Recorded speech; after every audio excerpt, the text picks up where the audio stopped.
to the Kent Lapp Podcast. Jason Fields, welcome to the podcast. Thanks, Ken. So this was quite a turn of events. Was this yesterday or the day before Andrew met you? I want to say it was 3 days ago. Oh, was it? 3 nights ago, yeah. Okay. All right. So Andrew is apparently catching a ride somewhere, and you were the Uber driver, happened to pick him and Jonathan up. Technically, it's Lyft. Oh, it's Lyft. Yeah. Oh, okay. I don't do the... I thought everything is Uber. I don't do the... I forgot about Lyft. Not the goober. No.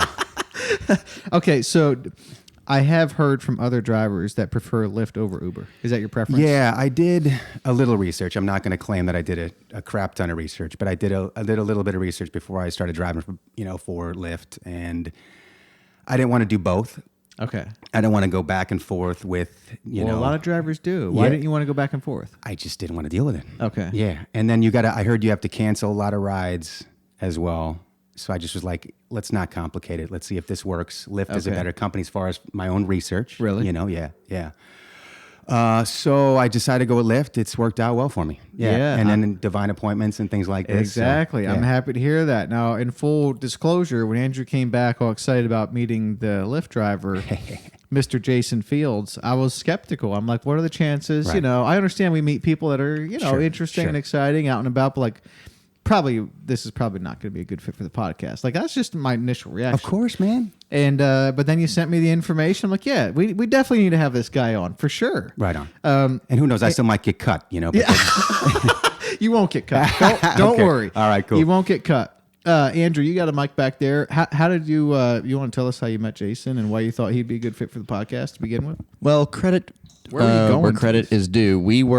Jonathan and I were at Torchy's, which was recommended to us by an Emmanuel family who had lived in Austin for a time.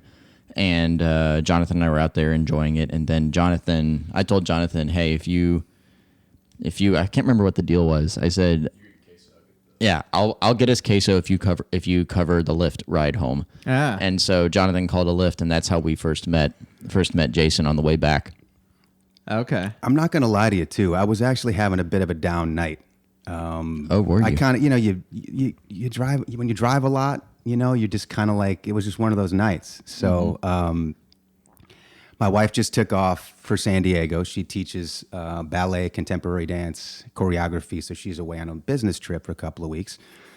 I hadn't been away from her for a couple of weeks. Oh, man. Yeah. Wow. Haven't been away from her being just married 4 years ago. We have not spent even close to that much time apart. So that first day is like awkward, where you're just like, what do I do with myself? Like, is this a stove? What's going on here? Yeah. But then I was, that night I was kind of like, man, how long am I going to have to drive for Lyft? It's like I'm talking to God, I'm going, gosh, but all right. It's during the pandemic. It's, it's a job. And, but I know I'm supposed to be in Austin. We just moved here 3 months ago. So Oh, wow. I've bared with a lot of stuff in my life. Just was having a down night. And then here comes Andrew. Here comes Jonathan. That's great. And I kind of put it off. I was like, I don't feel like talking. I just Oh, don't. really? Yeah, no, Is that how it goes? Like some Sometimes you people do- jump in, you just don't say much. Yeah, and I'm usually very talkative because I just enjoy the conversation. I love Okay. people's stories. Being a filmmaker, shooting a documentary in South Africa, and then now wanting to start, my podcast and get that stuff going. I just love the dialogue. I love hearing people's stories. So, and I forget how it got going, Andrew. Well, it was but- Andrew. I'm sure something got going pretty quick. Yeah. Not me this time. You were the first to say something, Well, and maybe then I cracked the joke if I you remember cracked a correctly, joke, yeah. and then we just hit it off from there. All of a Right. sudden, we were talking about you being in Austin, Yeah. you being in you lived in California 27 years, right? 28. Yeah, 28. pretty good memory. Yeah, 28. Yeah. Yeah. Andrew, what was it about Jason that kind of at least spurred the thought of having him on the podcast? Back to of my begin neck. with? No, just kidding. Well, his awesome facial hair. Quite the beard. Yeah, we just I was getting to know Jason. Jason was getting to know us. He mentioned that he had been in Austin for a relatively short period of time, but that he was also a filmmaker, was huge into Joe Rogan, and was wanting to get a leg up on his own podcast, and was eager to get some podcast experience. And we talked a little bit more about his filmmaking stuff, and I thought, this would be great to have him on and to hear about his work there, and maybe get a chance to learn some things ourselves and get the word out on it. Yeah. Yeah, well, absolutely. And then, like I said, I was skeptical at the outset, and you Sure, sent me of a good course. email with some information. Like, yeah, you got a very unique and fascinating story. I honestly can only give credit to God on this. I mean, it really is. And if I didn't, I'd be lying. Yeah. Like, seriously. Yeah. Really. I mean, it's, gosh, I don't even know where to start. But, you grow up with talent, just certain talents, sports, creative, all that stuff. And then, growing up on the south side of Chicago, it was a rough place. But, playing hoops and doing all that stuff and cracking jokes with your friends, and you get through it. Changed schools a lot. Actually went to 5 grade schools, 3 high schools. My mom moved like crazy. You went to 5 grade 5 schools grade schools, and 3 3 high high schools? schools. Yeah, let's just say my mom, but she was, here's the deal. I could never say anything bad about my mom, even jokingly, because she was trying to provide for us. Mm-hmm. And my dad and her split when I was 5.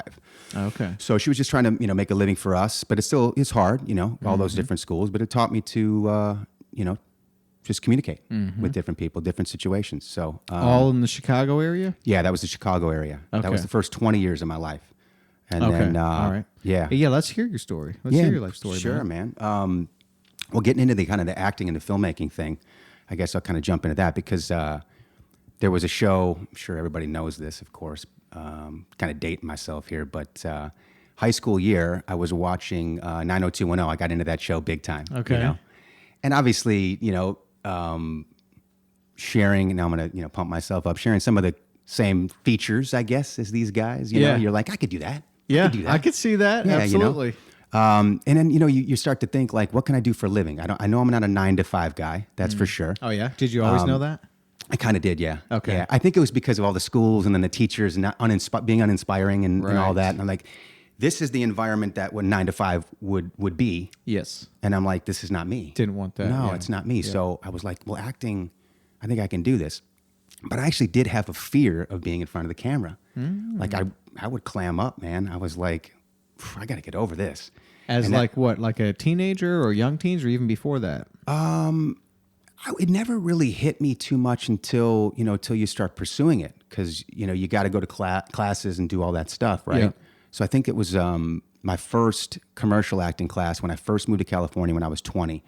I was, and the camera does not lie. It picks up everything. That is true. So I had to learn pretty quick and took my lumps, Oh, yeah? Yeah. Now, just to touch on that, there is something about being on camera or being recorded or recording Right. that for some people are personalities or maybe it has something to do with experience too, because I'm sure Yeah. you kind of have grown past that to some extent. But there are certain personalities that, I mean, I've had very few on the podcast, but some, it's like they come on, it's like they're a different person. These are Yeah. people I know really well. Yeah. Yeah. No, it's a thing. It really, that is absolutely correct. That you're spot on. It really is a thing. And you know what's funny is that it kind of, I don't want to say it never ends, but it's kind of an ongoing battle. And I've always, no matter, I once again took my lumps in Hollywood. You would go right away. Okay, no success, right? A couple short films, all this, all that, commercial. But just like nothing, and hey, what have you done? When I get asked, nothing really, except my own film, which I'm very proud of. But it's not the stereotypical successful story in Hollywood. But you still have to kind of, throughout it, you're still growing as a person, and you're like, I just want to be authentic. I just want to be authentic. I want to be authentic in my expression of my faith. I want to be authentic in, why I don't want to do something, why I do want to do something. And then you're dealing with directors, agents, managers, and they're always trying to tell you what to do, right? Yeah. So it's usually when you see a really, really good actor, they push back.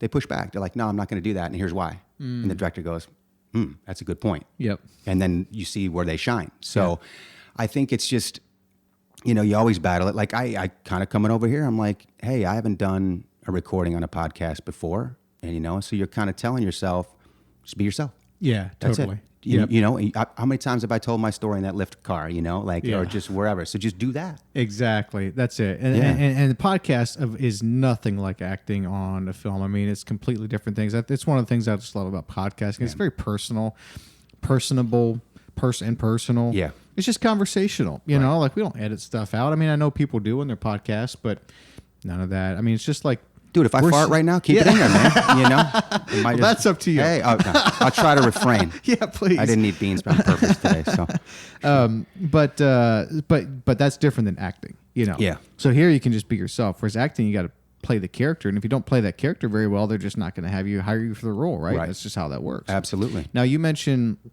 Let's go back to Chicago. Were you raised in the church? You mentioned you were Christian faith. No, I wasn't actually. I was raised Catholic. Okay. So Still Catholic or no? No. Okay. I had quite an experience, which I'm glad to share with you guys. Please.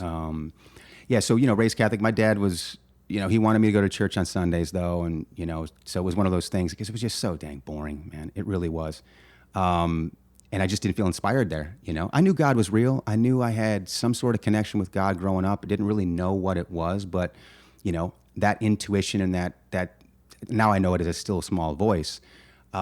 It served me well growing up on the south side of Chicago. Like it got me out of a lot of trouble. Like when you see that line and you're like, that little voice, you're like, yeah, no, that's crossing the line. Mm-hmm. So it was kind of always there. And then it was the Catholic thing, and not bashing Catholicism.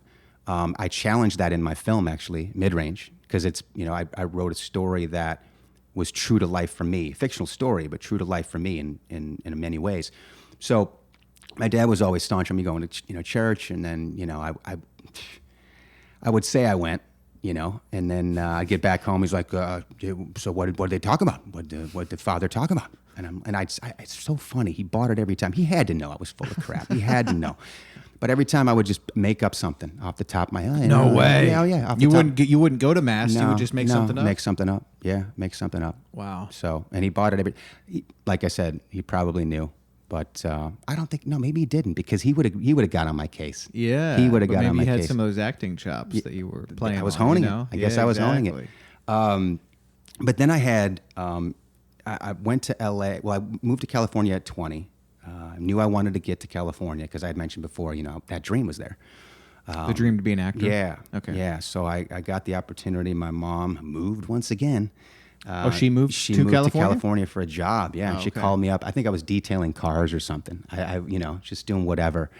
And she called me, and it was a quick conversation. She's like, "Yeah, I'm moving to I'm like, "I'm going." Yeah. You don't even need to say anymore. I'm going. So my sister and I, she was a senior in high school. We jumped on her coattails, got to the San Francisco area, the Bay Area, and then I think I worked at a restaurant for a year and a half. Was just so happy to be in California. It was my dream to get to California. And then met this friend of mine. Well, wasn't a friend at the time. Met this guy at the restaurant where I was working, and he wanted to pursue acting as well. And ironically, that's the dude that plays my brother in my film. Oh, cool. Yeah, Oh, so wow. it kind of came, a lot of my life has been like this once, I don't know, even before I committed my life, to walking with God, he was working stuff out even before that, which is mind-boggling to me. Yes. So met this guy, little did I know he'd, be one of my closest friends throughout my life. So we hatched the plan to get to LA, and so that was now, let's see, 3 years later. So 23, I get to LA. And we're excited, man. Like, we're just excited to be there. And you think, when you're 23, you don't know much. Yeah. You really don't know much, You think you do, though. You think you do. Oh, I thought I knew a lot. But so I'm just mowing through opportunities. But I wasn't ready anyways. Like, I was getting approached. We were working at the Hard Rock Cafe. We opened the Hard Rock together. Got these. He got a bartending job. I was waiting tables. And in Universal Studios, and it was a big deal, man. They had auditioned us to get a job there. It was like, what is going on? This is the restaurant, like what? But it was that big of a deal. What do you mean they auditioned you to be a? And almost like the interview was like, you should have seen. It looked like a casting call. Was a cattle call? What they call it. Okay, yeah. Like, it was all these good-looking gals and guys, just like, wow. And they just call you in like one at a time, and it's like an interview. Like if you and I were sitting here, just Okay. interviewing, and so I was like, wow. And the line was ridiculous. So I'm like, okay, if I get this, I'm going to make some coin, And so your plan is to, hopefully I work this job until I make it, right? Right. That's in your own mind. but that's probably what everyone else is thinking. And don't you think, like Yeah. in Nashville, a lot of the wait staff in restaurants, it's aspiring musicians. Yeah. And a lot of Yeah. them never really make it, Yeah. but you got to try, and some of them do. Yeah. So it's worth a try. So in LA, do you think that's aspiring like actors and actresses that work at restaurants a lot? Oh, no doubt. Because here's the thing too: when you're working in a restaurant, you're kind of on stage as well. So you True. get producers come in, you get all types of people come in. You know, Oh, I see. Yeah. you know. So you can kind of, and when I was working in the restaurant industry, I wanted to make it fun. So I was always joking around and always having fun with the staff and this and that. So like I said, I had some great conversations. I think I waited on Edward Norton one time. He wasn't having it though, at all. And then I waited on a few other people that, were super cool. But literally when I waited on Edward Norton, this just brings me back to that.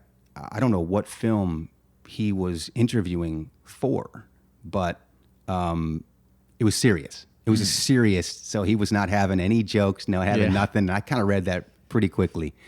I think, what year was that? Gosh, that was the same. It was 95, 96, I think. Okay. Yeah. So anyways, a lot of those interesting experiences. So you're always kind of, and then I would get approached, hey, we're doing this new thing. And I would just mow through opportunities because I'm thinking it's always going to be there, But I also was heavy into partying. It was bad. So I wasn't as focused as my friend was. But that leads me to my God experience, which is what I needed. It propelled me into the amazing experiences I was able to live through in the past 20 years, 25 years. In the partying, were you doing hard drugs and alcohol and No, stuff? I never did the hard drugs. Okay. Mainly drinking. Okay. Drinking was my thing. So yeah, I've had two uncles pass away literally from drinking themselves to death by age 42. Whoa. Yeah. We watched it happen. So Oh, man. those demons, they've run in my family pretty thick. And there is something about alcoholism that can run in a family, right? It can kind of pass through the DNA somehow. Yeah, I think I attest everything to it's first spiritual. Like it's where I think we're spiritual beings. We're natural, don't get me wrong. I mean, meaning like flesh and blood, all that. But I think if you can I've understood this in the past 20 years now of walking with God and trying to pray through it, not be hypocritical and just know, and also not blame others for my own issues type of thing. So I think it does happen the way you said it from my perspective. It does kind of get into your DNA, your bloodstream, and it is generational, There's some Bible verses that blow my mind about, the sins of the forefathers. Yeah, it's true. Up to 2 and 3, 4 generations. So I think it's both and. It's the DNA thing, and it's also a spiritual totally agree thing. with that. Yeah. So, so that was those things. Those demons came beckoning, man, at that time, And so I was in my room one evening. I think I had just lost that job, that Hard Rock Cafe job, because it was just, oh man, you're running around ragged for like $50 a night, and it's all tourists asking for refills, and the place was huge, and you're just like, I can't keep doing this. And then, I think I blew it too. I lost the job as well, but it was really, I just couldn't stand the job. So now I have no job, and my personality, literally, I didn't feel like myself unless I was out partying. It turned into that. It wasn't healthy. So, so basically, I was kind of crying out in my room. I was in my room, feeling super depressed. And in my heart, my mind, you're just so concentrated. You're like, God, I know you're real. I know you're real. And I need help, need serious help. And I'm not kidding you, man. There's the only way to describe this is that I went from complete despair, complete depression, to a presence being in my room that I knew was God. I didn't necessarily know God at the time, but I knew it was that because it was a peace that covered me from head to toe. And then now you're waiting with bated breath, like, what are you going to say? This is incredible. And I heard 2 words. And it's when God speaks to you, you know what he says. You know what he says, because it permeates to your core. And I heard, go home. That's all I heard. And it was so just echoed in me and everything like that. And it accompanied that peace and I just sat there for a little bit. I knew exactly what it meant. Go back to Chicago, go back, leave LA right now. Because that's the thing too, in dreams, man, you feel like, but I can't give up. Right. But what was funny is I didn't even give it a go. Give up what? You know what I mean? It's like you didn't even get an agent. So what are you talking about? But that's the tricks you play. And I think the devil does that too. He'll put those doubts in you right away. And I was like, I had that resolve because of his presence, honestly, because that experience I had. I'm like, I got to do that. I have to explore this. And I told my boy, I said, Sean, I got to go, man. I said, and he knew I was kind of a mess at the time. So I got a roommate for him, covered that month, and then went back to Chicago. And I can only attest to this. It must have been like as soon as I got there, God changed me. Something happened. Like either he gave me his spirit. I can't fully say what it was. I can just guess at it, but I think that's what it was. He wiped me of my sin because I was thinking clearly. I was seeing clearly. I'm not kidding you, man. The sky was bluer than ever. The first time I ever dunked a basketball was like at that time. Like it was just everything was like, whoa. But it wasn't like it was all roses, being there for 2 months, because you got all the friends that want you to party and, all this different stuff. So it was just kind of 2 months of like, what am I going to do now with my life? Because I still don't really know this God, you know what I mean? I still don't know God. Like I'm there. But my dad, ironically, and he was the one who used to tell me, get to church, get to church, get to church. And, so basically, he had really developed a good relationship with God. So he kind of knew a little more about what was going on with me than I did. And so I started going to church with him. And, yeah. And so there was this kind of like desire to go, but part of the reason I didn't want to go because most of the Christians I had ever met, they didn't seem genuine to me. Do you know what I mean? Like so I was kind of like, still a thing. Yeah, right. It's still a thing. It's still a real thing. So yeah, I was like, but I just knew it was God. It was, I think his spirit drawing me, I think ultimately, just kind of a tug of war back and forth, maybe from drinking a little bit and then, going to church and then, another miracle happened. My dad, ended up giving me $1,000 to go back to San Diego. So I knew that had to be God because he hadn't given me any money ever in my life before that, but maybe $5 for dinner or something. But I think he prayed about it. He was like, yeah, I'm supposed to do this. So my mom gave me $1,000. My dad gave me $1,000. Moved back to San Diego. My best friend was there at the time. And that started the journey, man. That was the spiritual journey. And then I'll digress a tad here for a minute, but then I had an experience out of God's word. So I think that's what God wanted to do. He wanted to show me that his spirit was real. And then I needed another dramatic experience for him to show me that he could speak out of his word as well, out of the Bible. So that was, that didn't happen for another year. So I started partying again, ironically. Oh, yeah? During that year, yeah. Mm-hmm. Yeah. So. When did the experience happen out of the word? You said about a year later, and what prompted that? Yeah. It's funny is because when I tell this story, it's hard for me to even believe that I've kind of lived through these experiences, but it's just true. It's authentic. It's what happened. So, so now it's about a year later. I'm getting back into the party scene a little bit. I'm kind of wishy-washy. I'm going to church a little bit. It was actually Miles McPherson, who was a pastor in San Diego. This black guy that was just on fire and super cool and relatable. And, I was like, wow, this guy's awesome. But I was still, like I said, drawn to, the party scene and gals, man, And so there's this one particular evening, and this girl was asking me to go to this party. And it was a big draw. She was cute. And once again, God spoke to me. It was flat out. I was walking through the restaurant, and I heard, "Don't go." I heard, it stunted me. In the middle of the restaurant, it stunted me. And if any onlooker was looking like, if it was this guy, what is this guy on? Because I was like stunned. Took one more step. He said it again. "Don't go." Echoed in my head again. One more step, and he said it again. So 3 times, "Don't go." What I should have done is I should have just went home, right there. I lived like literally 2 blocks from the restaurant. I should have just went home. That would have been the smart thing to do. But I said, okay, I'm not going to go to the restaurant, but I'm still going to hang out afterwards. I'm going to go get a beer and go hang out. No one's going to find me, right? Like, I'm just going to go hang out. Well, because, when you're pursuing God, you got the antithesis, which is the devil as well. He sent everybody to me. Sent everybody to me where I was at my table. And I didn't see it at the time, but I look back now in hindsight and I'm like, wow, man, because what ended up happening really showed me why I wasn't supposed to go.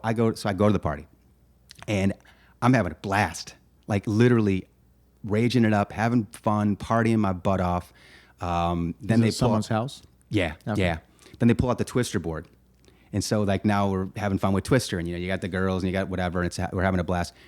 You can't even write this into a screenplay. They're going to laugh at you if you even tried to write this. But the guy that I got in a kind of a scuff with, his name was Cain.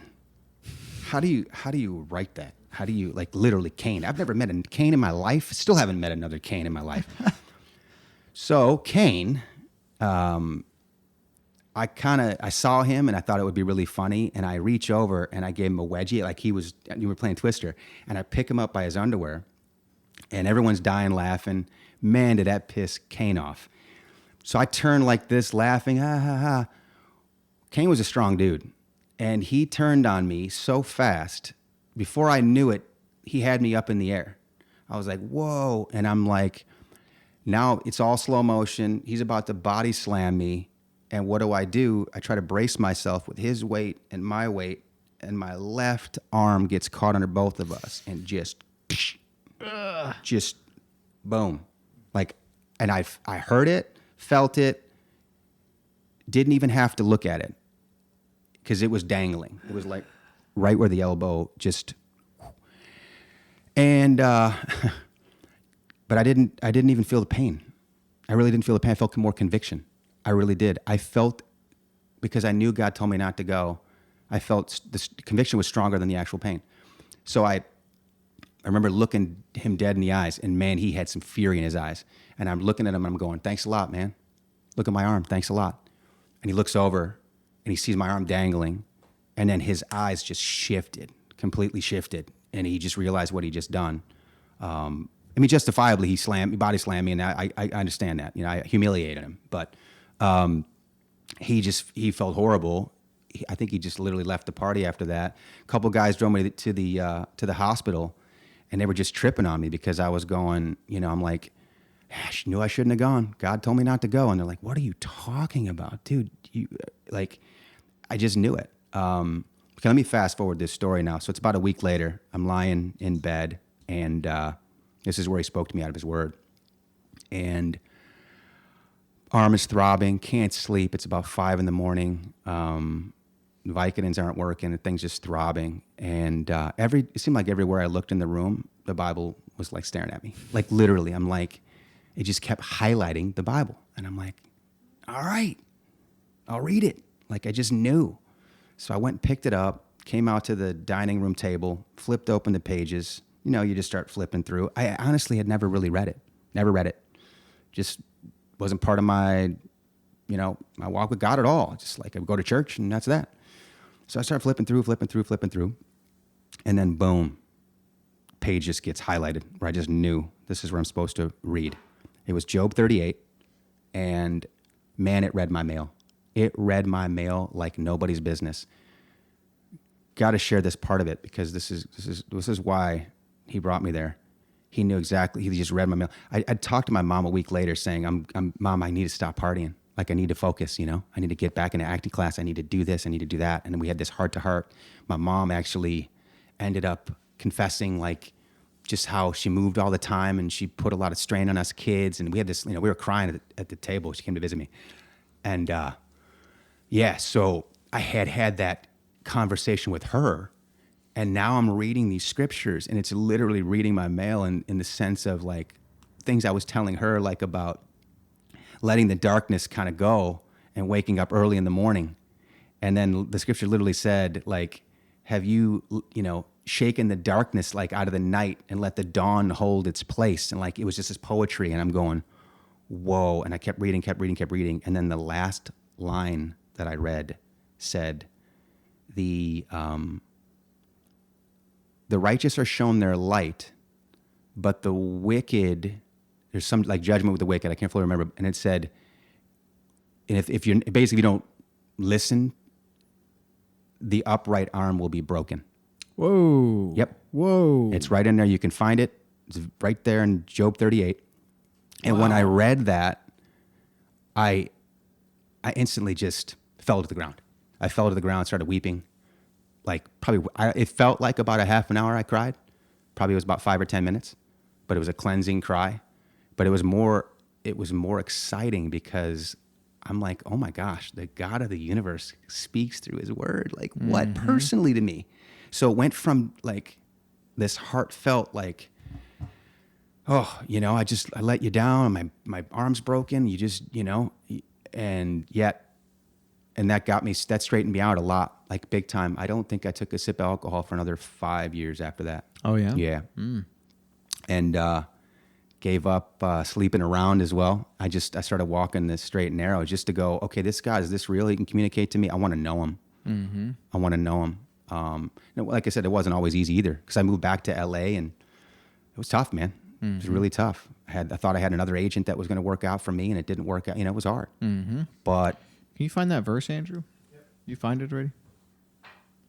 yeah, there it is. And this is, what is this, Job 38:15? 38:15, yeah. And from the wicked their light is withholden, and the high arm shall be broken. Yeah. You were just thumbing through your Bible and Well, like I said, I literally had Job, I probably thought it was job, look for a job. I didn't know, so I was flipping through all these pages, and you're just like, okay, God, you brought me over here, I'm like, and then you just hit that page. Wow. And you're like, you just start, like, you just know. It's like highlighted. So that's when it clicked for you that the script, like the Spirit speaking through the scripture to you. Yeah, personally, exactly. Wow. Yeah, like, and then I came to realize, like down the line after studying it a lot, that it's not always like that, right? Meaning like you do want to learn the context and the language and all of that stuff, so you're not just spitting out what some guy from a pulpit automatically says. I'm not saying that they don't speak truth, but you can't just take man's word for it. You got there's an origin to this. There's if you really believe these guys live, there's also geological proof that's been coming out, which it's been amazing because everyone says, it's a fairy tale, it's a fairy tale. Well, there's a lot of geological proof out there. It's rooted in history. Exactly. It's rooted in history. Like if you want to get rid of the Bible and just pass it off for fairy tale stuff, you have to deal with history. You do. That's what's beautiful about the Christian faith is it is unlike any other religion. It is practical in that way. It's rooted in space Same and thing time. with Judaism. Same thing. Yeah. Yep. I agree. Yeah. So and that became later. The hunger for that. Because you just want answers, and then church starts to dry up a little bit on you. You're like, all right, I got more questions. I got to go seek these out, and you find some brothers that have that same hunger as you do, and that kind of, that's what ended up leading me to South Africa. But prior to that, I still had that dream intact to make a film. To at least star in a film or be a great supporting actor in a great story. That was the original dream. But, honestly, God was about to do something that it blows my mind today. And that's why I say I have to give him credit because you go to class, you go to your classes, you feel like you're honing your craft as far as acting goes. I felt really confident in my acting. I had written a screenplay, so I felt confident in my writing as well. And producing is ultimately just, conversations, right? It's really just like selling something or, crossing your T's and dotting your I's, making sure you're organized and all of that. So I felt like I could do that. I just learned more about, this is when, get a little ahead of myself here, but this is, when I was kind of at that place where I was done with LA, I moved us back to San Diego. But that production, that I just had this desire again, to keep this thing going. I had to kind of. Goes back to what we talked about. Multiply the talents. Remember, I said that in the email, and that was kind of what God was pressing on me. Multiply your talents. You're not just an actor, you know. Yep. So, and that kind of spearheaded me into the film that I made. Yeah. So. And when was that film that you made? Like, how long after the broken arm incident did you make that film? Okay, so the broken arm incident was, I think I was 25. So what year was that? 97? Yeah, the broken arm was 97. and then ended up starting to write the film Mid-Range, is what it's called, in late 2007. And okay. It's like 10 years later. 10 years okay. later. And what are you doing in that 10 years? In that 10 years, just falling on my face a lot. No. Yeah. Learning. Welcome to the party. Yeah, that's right. Right. Exactly. But then it's, the Bible says a righteous person gets up every time. So, and it's amazing when you learn. It humbles you too, So those 10 years were very humbling. Mm-hmm. Yeah. Like I said, different agents, different managers, sniffing at the right relationships, because it's really about relationships as well. Mm-hmm. Actually, I did Angie Everhart. I don't know if you know the supermodel. I don't. Redhead. Maybe. Yeah, she's from the 80s and 90s. So redhead, beautiful supermodel. Her brother was kind of an up and coming agent, and Mike Eberhardt, and so I met him. We clicked big time, and we kind of hatched this plan. He knew what it took to get somebody to where they needed to go as an actor. Like, he got it, and it's not a mystery necessarily, but actually probably a lot of people don't know it. Like you get a national commercial, or you get a soap, and this propels you into the next thing, which could be a TV series. And then if you got the chops, then, they put you in the feature films, and, blah, blah, blah. Mm-hmm. Story just takes off. So we kind of hatched that plan, I remember, but it came to the point where it just, there are differences in how I wanted to live my life, the parts I wanted to do, the things I wanted to do. It didn't line up, It was like, and I actually left. I walked out of an audition. a Pepsi commercial audition, because God had to thump me over the head to tell me, you're going down the wrong road. Bro, I'm not kidding you. This commercial audition, it literally, it's a crossroads scenario. And in the commercial, at the end of it, I have to sell my soul literally to Satan. In the commercial. I promise you, I'm reading this thing. No joke. I'm reading this thing, and I'm literally like, God, you're hilarious. Like, you're making this so obvious for me. And so in the commercial, basically, I'm this vagabond type character. I got my guitar, I got my dog. I'm walking down, the crossroad situation. So all of a sudden, these swirling winds come swirling, and this demonic figure suspending right in front of me. And I'm reading this. I'm like, you got to be kidding me. And then out of nowhere, the guitar shoots from my hands to his hands, the demonic figure, and he just starts playing like amazingly, right? And my line is, I would sell my soul to play like that. And at the exact moment, a Pepsi can rolls out of my bag, and he looks at the Pepsi can. He goes, maybe we can work something out. And fade out, fade back in. This next scene is me playing my guitar amazingly, right? Whatever. So everyone's bated breath. Oh, what did he do? What did he do? And then you just see me reach over, pick up my Pepsi, take that refreshing swig of Pepsi. And so I sold my soul, kept my Pepsi. You weren't willing to part with your Pepsi. Wasn't going to part with my Pepsi. You'd rather sell your soul than part with the Pepsi. Part with the Pepsi. Dang, because as you're talking, I'm like, it's a Pepsi commercial. I know. Like, how bad can this be? Exactly. You know what I mean? Like, what could go wrong? Now, listen, here's the thing. In general, if you don't have this kind of, your mind isn't in this place, Right. you're going to be like, whatever. It's no big deal. Right. But I'm in this place in life where this is really dramatic Yeah, to me. I can see that, sure. So I literally, it hit me so strong. I threw the sides down, laughed out loud. I'm like, man, I ain't doing this. And there's like 4 other younger guys in there, waiting to audition. I literally had a guy chase me out because he knew. He's like, you walk out of this, dude, you know what's going to happen. I'm like, I go, you're going to do that? You're going to seriously do that? It's just acting, man. I'll never forget it. Look at me, it's just acting. I said, then you must not be very good at acting. Because acting's living. I go, you're living that role. That's how I see it. Mm-hmm. And I looked, and he just was kind of stunned. He didn't say much more. He went back in. I called my friend. I think it was agent, or another friend I was living Okay, with. Yeah, okay. yeah. And I think actually we ended up writing. A week later, we wrote a screenplay, which was like together. We just both quit our agents and just focused on that. I still have that screenplay in my back pocket. I haven't made it obviously yet, but we'll see. See if that comes. Yeah. Happens. A screenplay for a movie or a show or what? That would be a feature film. Oh, okay. Yeah. Oh, very cool. Yeah. Yeah. Yeah. So. Okay, so you're doing this, and then you get out of. Did you get out of acting altogether when this Pepsi thing happens?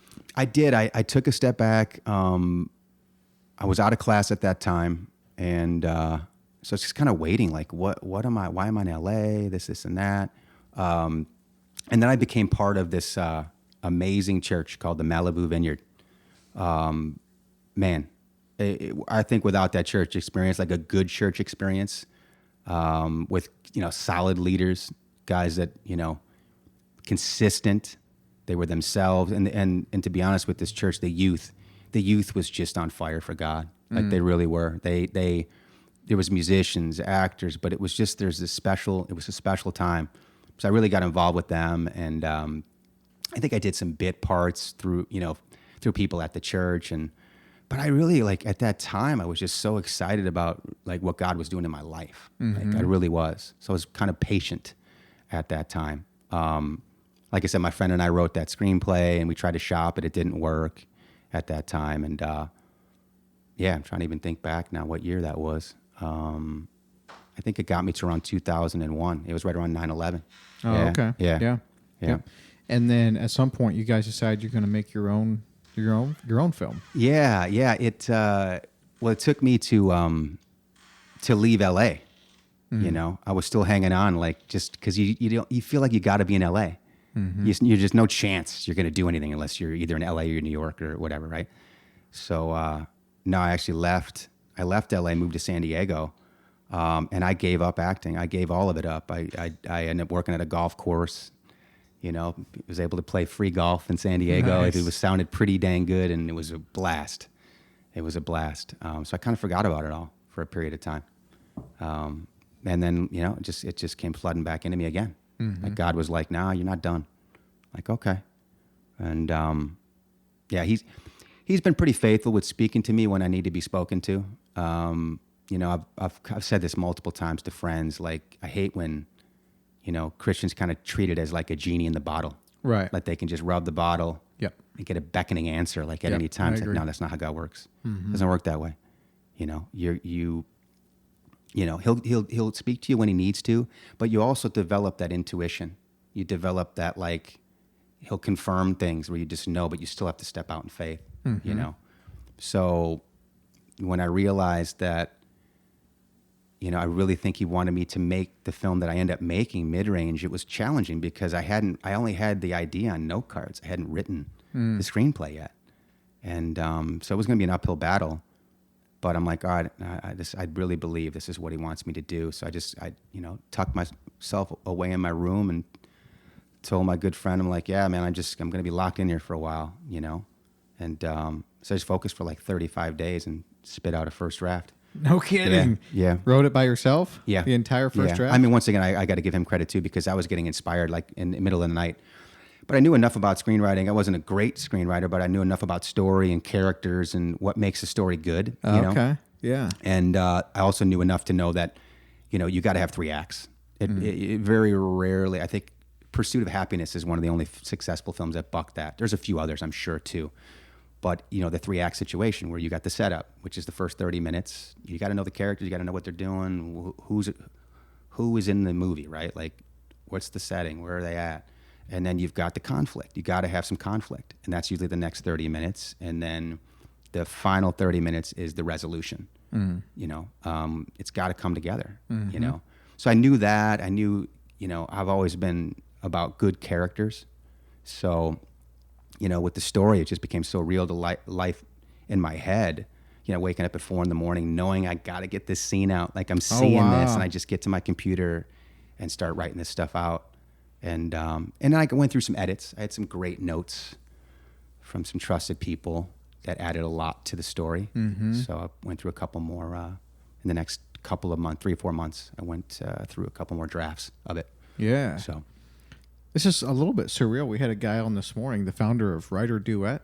It's a technology company based here in Austin. He's the founder and CEO, and it allows people to write screenplays like remotely in real time. It's the best out there with like collaborative screenwriting. Oh, wow. So we were just talking about screenwriting this morning. Oh, I don't know anything about it, but Guy Goldstein.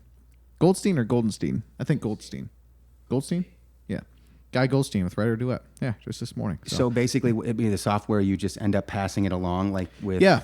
So it's initially it started out as kind of an accident because he was here at South by Southwest in 2013, I think. Yeah. He was working on something else, which he was saying just wasn't a good idea. It wasn't going to go anywhere. He was at South by Southwest. He had some friends there that had also founded a tech company and later sold it to Google. And he did something for them just as kind of a fun little side project to show screenwriters at South by. And then that turned into Writer Duet, which is now his company. Wow. And so he's kind of, initially it was basically just the genius was it was the best at collaborative screenwriting for remote people. Wow. And it was like in real time. And so it was the best at that. But now it's sort of transitioned into Writer Duet has become about helping screenwriters be successful. So he's worked with, they have professional and very successful screenwriters that use Writer Duet. It's the best in the business, apparently. Wow. So, he was just talking about screenwriting this morning. I didn't know cool. anything about it prior to today, so I'm hearing about it again, which is kind of cool. Yeah, it's not, I was intimidated, when I started as well. Sure. But there's such amazing software. And now, of course, like what you just mentioned, it almost does it for you. You literally just type in the name and it puts it in the right format. And you need to do it in the right format. Obviously, if you ever want to get your screenplay sold or made, it's got to be in the proper format. So when I realized, wow, it's so intuitive in how you're doing it, I could just focus on telling the story. Yeah. I think mine was Final Draft is what I used. Okay. Yeah, Yep. which is a top one. So you screenwrote this movie, and you produced it. And you act in it, and you found other actors and actresses to act in it as well. Yeah. Did the whole thing, and published it yourself, or how did you do that? The digital, all the platforms weren't there. I made this in 2008. Well, I shot most of it in 2008, picked up some scenes in 2010, and we didn't get distribution until actually late 2013. And it was released in 2014. So during that time, like now, obviously, you can market your film. You could just spend some money and market your film online. Like, it's amazing right now. But at the time, I didn't really think about that at all. Okay. Yeah. So what'd you do for distribution? So we shopped it a little bit, just relationships once again, right? We actually landed a distribution deal with Rocky Mountain Pictures right away with a first cut. So I edited the film, the first cut, edited it late 2008, and had a distribution deal lined up. They weren't going to throw much money at it, but they're like, if you guys can raise more money, and it still seemed great. That fell through. Took a little lump there, and then but then we were able to shoot more scenes, kind of bolster the story, tighten it up some, and do all these things. And then I didn't even mention this, but the film is about a budding basketball player that's trying to make the NBA. So we had NBA guys attached to it. Originally, we had Isaiah Thomas from the Pistons that was supposed to be in it. Oh, cool. And I won't give the dirt away on what happened, why he couldn't show up to that shoot. I can't do that. But needless to say, we had to let him go that day, and we got Allen Houston from the Knicks in the film. So we had some NBA contacts. We had, so we had some relationships to kind of go after some distribution and this and that. And we were between two distributors in 2013. I think we chose the wrong distributor. They just didn't know the market. We chose Cinedigm instead of PureFlix. And PureFlix would have been the choice. But just in our dealings with them, didn't, we should have just covered it all in the contract and it'd been fine. I don't want to throw PureFlix under the bus here, but it just didn't, some of the things they were saying were like, okay, you're kind of going back on your word. That's the kind of how it went back and forth. In hindsight, once again, we should just maybe discuss through it. They knew the market and worked through it, and we didn't. Was PureFlix some sort of like Christian movie distribution company? At the time, it was like kind of just up and coming. It done a few films. I think, what was the film that they did about the firemen? I forget. That Christian film about the firemen? Yeah. The one that was kind of semi-popular in the Christian world? Exactly. Oh, yeah. What was that, Andrew? That was... I know which one you're talking about. Yeah, it's the famous actor that was in the TV show. Cameron Fireproof. That's the name. Fireproof. Yeah. Yep. Pureflix. I think published that? Pureflix. Okay. I could be wrong. Andrew, The fact check me. Cameron. What's that? That popular Christian actor. It's Cameron something, I think. Kirk Cameron. Yeah. Okay. Yep. Yeah. So that was kind of a film to look at. You know, Pureflix was kind of up and coming, and it was it was like, oh, this is going to be great. But we went with Cinedigm. It's kind of one of those situations where not too many people have seen it. Some people have seen it, but not too many. Where would people see it? Amazon Prime. It's still Your movie's on Amazon Prime? Yeah. No way. Yeah. What's the name of the movie again? Mid-range. Mid-range. The basketball shot, that mid-range jump shot. Yeah, mid-range. Mid-range. So people can go on Amazon Prime And go right on now and watch your movie Yeah. that you wrote and directed Directed, and produced, acted in starred. Yeah. and figured out publishing. There it is. He's got it up right now. Oh, that's very cool. You got 4.5 stars, my man. Look Hey. at that. Yeah. Wow. Fresh off a stellar collegiate basketball career, aspiring professional player Damon Sharp returns to his hometown of Chicago and quickly discovers a more challenging game off the court. His former life and old bad habits abruptly challenge his newfound faith in God. Damon's dreams of playing pro ball hang in the balance while he faces the circling demons of his past. Yeah. Yeah. Yeah. So it's not too hard to see like where you get some of the plot lines, right? Yeah. Yeah. Exactly. For sure. Dude, that's really cool. I'm going to watch that. Directed by Jason Field, starring Jason Field, Sean Douglas, McKenna Jones. It's drama. Good for That you, was man. a fun phone call to call my friend and be like, dude, I just raised a ton of money for a film that we're gonna make, and we're playing brothers. And he read the screenplay. He was like, wow. So it was a dream come true for us to do that. Now, what do you mean raise money? Because at this point, I was thinking you must have self-funded up until this point. Yeah, in production, you got to figure out what are the legalities, how are you going to raise this money, what type of deal are you going to give your investors and all Okay, that. before you shot the film Yeah. or after? Yeah, before.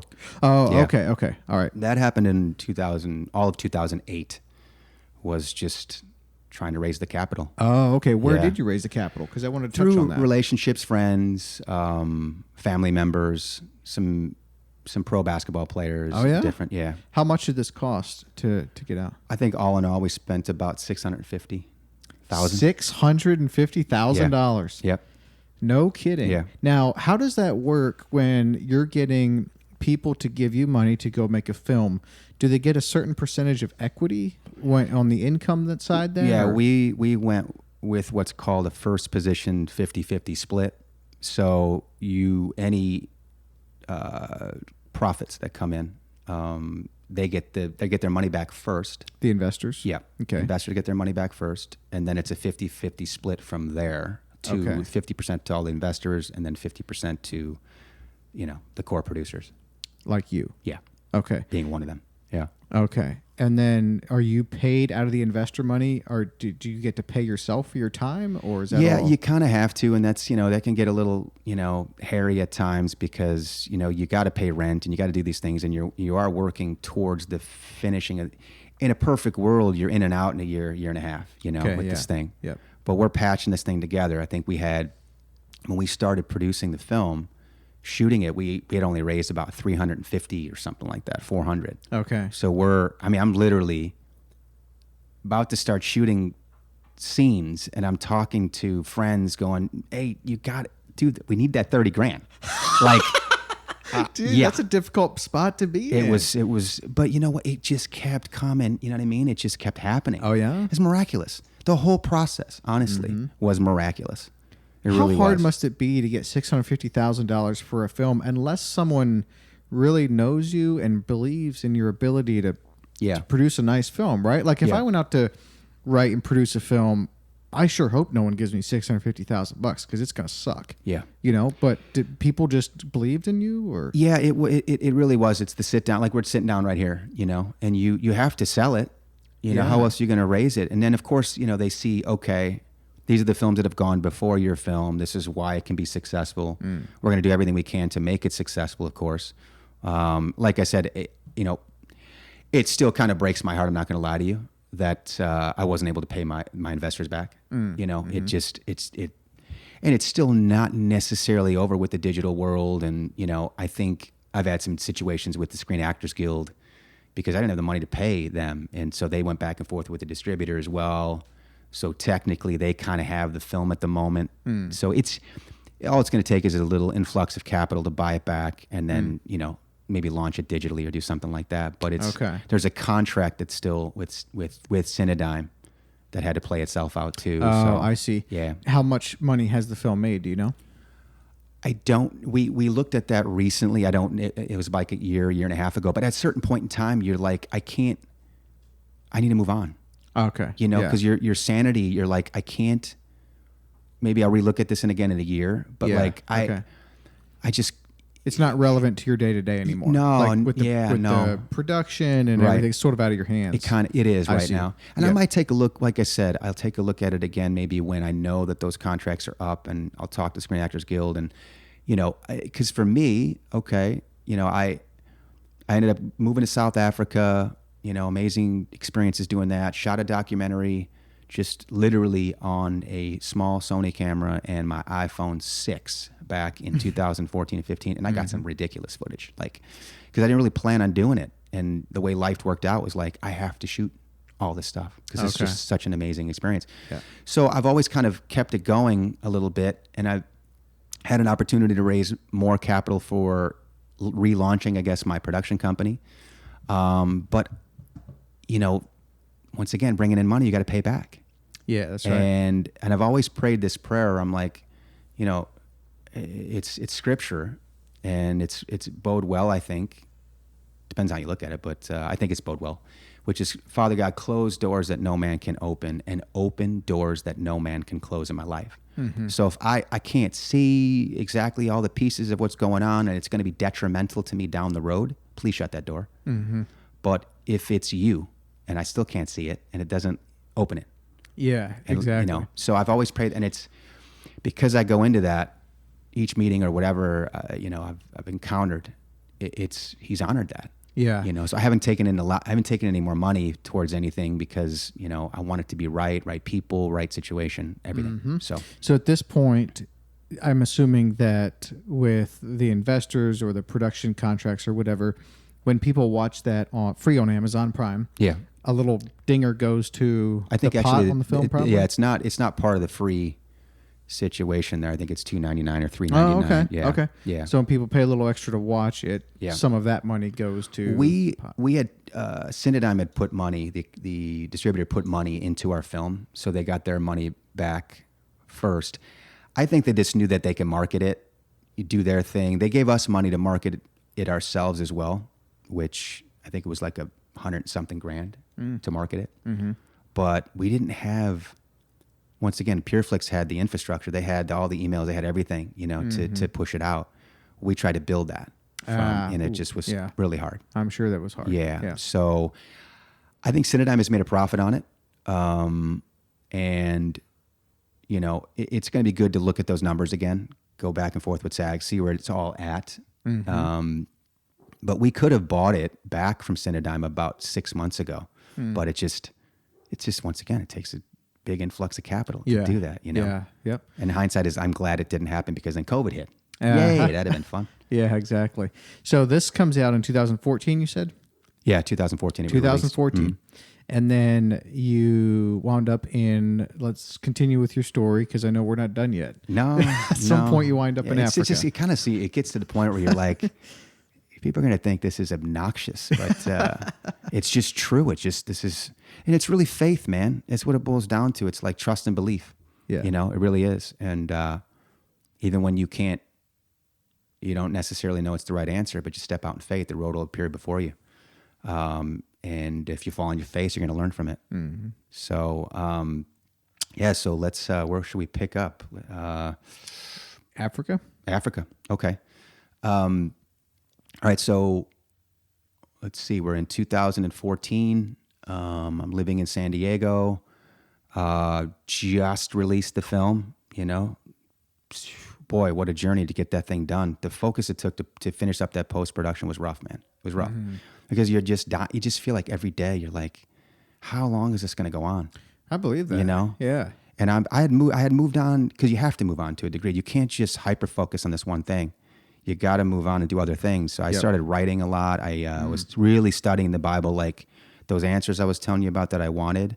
I started just digging into culture and digging into language, and I started writing. I thought I might have a book on my hands. Just it was exciting time in what I was discovering, but I also had to finish this film. And thank God, I was able to, because that had just felt horrible, to go all that journey and then never even release it. Yeah, for sure. So I released in 2014. Had some really good friends at that time. We were kind of looking what's next for us. We were studying the Bible, like I said, a lot, and so a missions trip was like heavy on all of our hearts. We were doing this home group thing, and it was 4 families, totaling about, I think it was 18 people, including kids, and we all wanted to go. It's like, well, that's going to be pretty miraculous to land,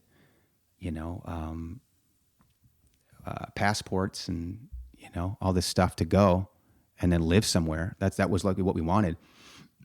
Excuse me. So we just kind of like, okay, let's see where we're gonna go. We're gonna go somewhere. We don't know. We thought it may be South America. We just started throwing around ideas, and then we had this online group that we had formed, just chatting with people and throwing out ideas and Hebrew language and all this different stuff. And this guy's like, why don't you come to South Africa? And I cannot do a South African accent. I'll butcher it. But, he's yeah, come on out. And we're like, yeah, but you've been telling us about the crime. You're like, the crime is terrible there. Why you want us to come out there? He's like, no, man, it's not that bad. So we kind of prayed about it and we talked about it. And sure enough, within 2 months, we had a guy that's really good at like doing the delegate thing, like making those calls, and like he was the perfect guy in our group to do it. And within 2 months, we had 18 visas. We had 18 visas with kids and everything for 3 years. In 2 months? In 2 months.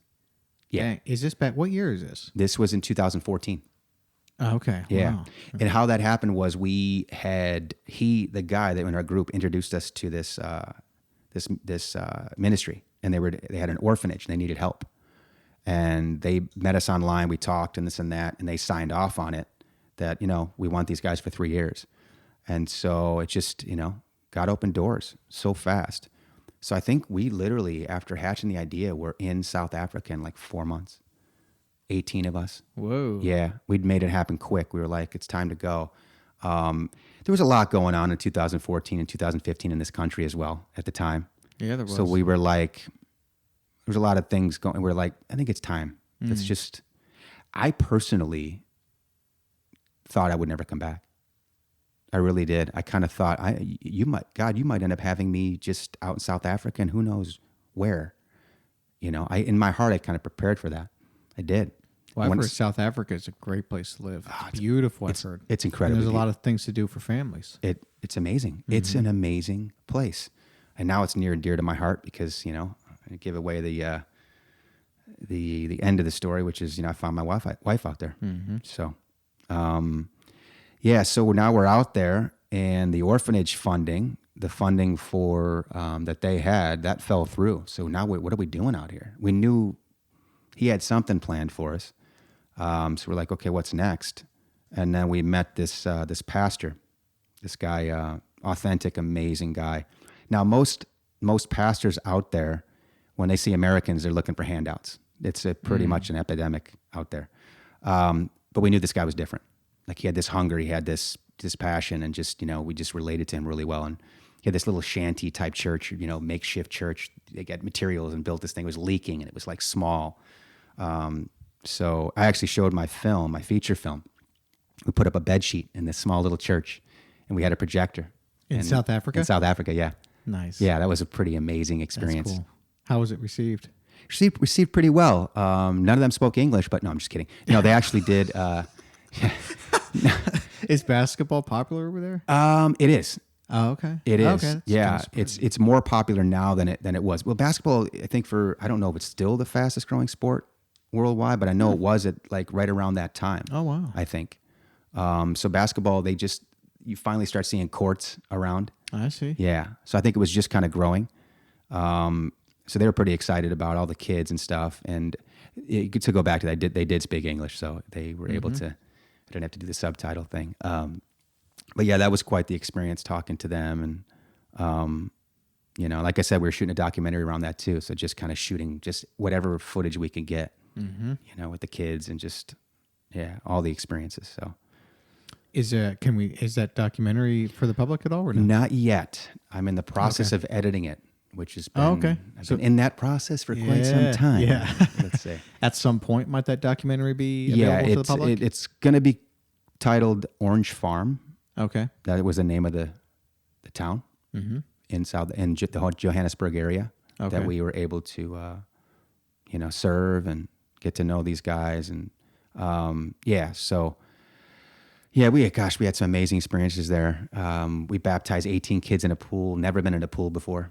Oh wow! And I got this on film, and they're like partying while they're getting baptized because they're like never been in a pool before. It was incredible, That's incredible. Very Yeah. Cool. Yeah. And then my really good friend, his parents came to visit, and they were so blown away by some of these kids. In particular, like a little brother to me now, Prof. Love this guy, man. Man, that gets me emotional. Yeah.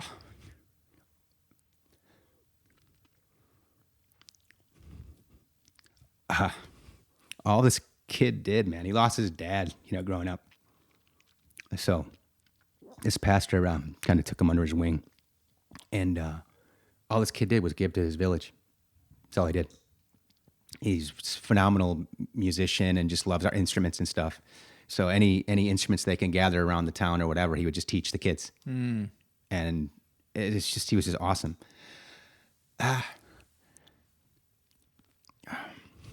Wow. Love that kid. And so my friend's parents came to visit and were blown away by him. So they funded his college. And in Pretoria. So he went for music school. So he's still out there now kind of trying to gig and still walk his faith out. And he just wants to really bless his community. He's native to South Africa? Yeah, Orange Farm. That town. Oh, okay. Yeah, is the documentary sort of centered around him? Or? It is. It's him. Because that's the thing, too, right now. I'm still trying to figure out. I got all this footage. Like, you got to figure out what the angle is. What the story is. The exact story that you want to tell. Yeah, that's super key, I'm sure. And then you said this kid's name was Prof? Prof, yeah. Prof. How old was Prof when you met him? And that's a nickname. I can't really pronounce his African name. Okay. He was 19 at the time. So now he's, gosh, it's amazing how quick time flies. That was, 5 years ago. He's 24 now, I think. Okay. Yeah. You keep up with him? Yeah, we stay connected. What makes you emotional when you think about Prof? Just his heart, man, his consistency with trying to serve God and love those kids and and these guys, they grow up, they have it rough, they have it really rough. A lot of hand-me-down clothes and different things, and he's just making it happen, doing what he can. Mm-hmm. And now, it'd be great to get back over there and just, really see what he's up to, because you hear it. But he's such a good kid, though. Like, I know he's honest dude, and he tells me what's going on. And but he's growing big time. He just graduated, actually, and so he's growing as a bass player. And but I know he's going to have some of the same challenges that I've had in life. Because when you really want to walk your faith out, you can't just go gig. You can't just go play in bars late. Right. You can, but it's going to affect you. It probably going to affect you. So, because it affected me. I've heard countless stories. It just grinds on you. Mm-hmm. Next thing you know, you're drinking, partying again, or whatever, and the ladies are throwing themselves at you. It's hard. Mm-hmm. So I know he's kind of going through that, but he's getting through it. I would love one day. I also play a little music as well, and play cajon and sing. And I one of my dreams is to end up getting him out here one of these days, and see if I'm able to do that, because he's just such an awesome guy. Moving here or just to visit? Move here. I I have a heart. I just want him here, man. Yeah. So very cool. Thanks for sharing that about Prof. Sure. And when and how then did you meet your now wife? So, that was towards the end of serving in this little community. I was the only one out of the 4 families that wasn't married. It was just the only, like, it was just me. And then there's 3 families. And I'm like, I truthfully, because I had developed this prayer language, just, this prayer. I always wanted it to, when I read the scripture, pray without ceasing, I took it serious, and then I had to kind of realize what was the depth of that. It's not that, stereotypically you're just going to be on your knees all the time. It's a relationship thing. It's a intuition thing. It's a running everything through God. And so I had a strong notion. My wife was in South Africa at the time. I really did. And then had spent already about a year in Johannesburg. And I was like, I don't think she's here. And I had just got done visiting Cape Town. My mom had come to visit me. So I just went there and fell in love with the city. I mean, who wouldn't fall in love with Cape Town? If you've never been there, you got to go. Like, wow. And so I'm like, all right, I only got one opportunity to live in Cape Town, So I'm gonna take advantage of this. So I kind of started plotting out moving there, and even had potential work there. My mom had done some satellite type business with a guy in South Africa, so she was going to introduce me to him, and I could represent her, and So I had some things that could have happened there, but generally just went a bit on a whim. But why not? Yeah, why not? Why not? I feel like we'd already been protected quite a few times in the Johannesburg area because crime is crazy there, man. It's crazy. I got to tell this story. I don't know. I mean, I feel like I'm doing all the talking. What do you guys don't want you guys to talk to? No, but please, this is why you're here, man. Okay, cool. So this is different than a lot of podcasts too, because we brought you here for you to tell your story. Oh, right on. Yeah, man. yeah. Not many people have a story like you have. So Yeah. this is mission accomplished here. Well, once again, it's going to sound cliche, but I do give glory to Jesus, man. Mm-hmm. I have to. Yeah, I believe that. So, okay, so I got to tell the story. So this is the time when the Cubs were on the verge of winning the World Series. And being from a Chicago kid, we were in Johannesburg. We had an office that we were operating from, and a solid friend, man. Even though he's got 5 kids, he's going to stay up with me and watch the game because you got to. It's 3 a.m. by the time these games end. But I'm like, dude, I've been waiting. I'm a Cubs fan for life, man. I've been waiting all this time. I'm streaming these games. I don't care what I got, how much coffee I got to drink. I'm watching every game. And so at that time, this was the year before they won it. So it was a really exciting time. We're streaming the game. We were had only been there about a month. And once again, crime is really bad. And it's a lot of home invasion stuff. Like, it's bad. And they kill you. They take your stuff. Calmly, coldly, just kill you. It's happened. You hear it all the time. I'm not saying it happens all the time, like everybody, but you hear about it a lot. Mm-hmm. It's kind of a big aspect of crime there. The guys that helped move our stuff from the ship into the truck to the place, we didn't know what we didn't know, so they must have been casing us. When they were moving all of our stuff from the truck, about 6 of them, and we're trying to talk to them, be really cool to them. We tipped them well, you're trying to do what you can, but it's like crime is very sophisticated there. And they must have been casing us. This is what we tied together. So when we were watching the game at 3 a.m, they must have been waiting right outside our office over the wall. And we didn't have our security set up because you usually have all this security in South Africa to, set off alarms and stuff because that's how prevalent the crime is. So we didn't have our system set up yet. And, so by the time we finished the game, we left. And then my friend's wife woke up at 5 a.m. to the gate that guards the door is ripped apart. The door is shredded. They just jimmied that thing open. They took 5 computers, a TV, some other stuff. They just raided the office area, Mac computers. And so right away you're just like, man, that sucks. But you're thankful. You're thankful that they weren't one of those groups of people that broke in when you were there. Mm-hmm. That could have happened. So, there's those situations. But I honestly would never felt fearful. Like, I might have had a couple moments, walking the streets of Cape Town, there was a couple moments. But I just felt like if I'm there from God, he's going to protect me, and just be genuine, show that, even the person, you got to play it out in your head. Guy's got a knife to you or whatever, man. I'm just going to try to look at them with nothing but love best I can and be like, you don't want to do this. You play that out in your head because you hear stories, So, that's why I wanted to say that because, I drove 14 hours from Johannesburg to Cape Town on my own, packed full of like all the stuff that I had. So it looks, it's kind of like a beacon for robbery, if you will. And, I can imagine. Yeah. So I'm driving and I knew enough, like, I don't want to stop off somewhere, the Airbnb thing, I don't know how well that's going to go here or, whatever. So I left at like 6 a.m. and I'm like, I knew I needed to get there in one day. I'm like, I got to do this. So it was a 14-hour drive. I broke it down a couple stops, gas, stretching and blah, blah, blah, food, and made it there by about 9 o'clock at night. And it was surreal to be in Cape Town. Absolutely surreal. It felt like a fairy tale. Like just the way the streets were, just the culture, everything. I'm like, wow. And I'm on my own. I'm like, all right, God, let's see what do you got? Mm-hmm. Let's do it. And the most amazing thing was I stayed at an Airbnb, not Airbnb. I'm sorry. I stayed in a, what are those things called when you travel and hostel. Mm-hmm. I stayed in a kind of glorified hostel for like a week and a half before I can move into my apartment. And then the very apartment that I moved into was where my wife owned an apartment. So, yeah.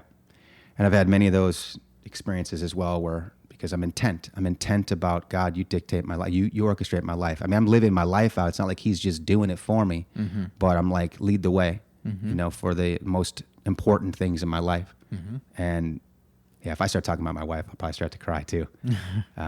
You wait 45 years for somebody, man, So, yeah. But, so yeah, we didn't meet though for the first month of me living in that apartment. We hadn't met yet. And say this again, you lived in a hostel a little bit, mm-hmm. and then you moved into an apartment. Yeah. You said. Yeah. And you wound up moving in the same apartment building as your now wife? Yes. Next door, or how far? Like she had a flat on the 7th floor, and I moved into a flat on the 2nd floor. Okay. Yeah. So how did you guys meet then? And what year are we talking at this point now? This is 2015. 2015. Yeah. You're in Cape Town. You start renting an apartment. Okay. Yep. All right. What happens there? So I kind of getting a little antsy, man. I'm not going to lie to you because I hadn't met my people yet. In Cape Town, life is meant to be shared. It's like you can only have so many great experiences, but you don't meet people that you connect with. You're just like, it's time to go. Mm-hmm. So I was kind of like, am I supposed to go back to Joburg? Like, what's going on here? And so I'm I'm having a beer down the street, a favorite place to grab an IPA. This young bartender, super cool story. This guy was cool. We're just talking, and he had a bit of a Christian background, so we just kind of talked a little bit about God, but not all the time. Just chilling, enjoying, my time having a beer or whatever. And this settled me down, man. I ended up. Sounds so stupid to even tell the story because it's like ridiculous. But this guy that sat to my right starts talking. This is, like I said, it's about a month in. I thought I was going to go back to Joburg. I really did.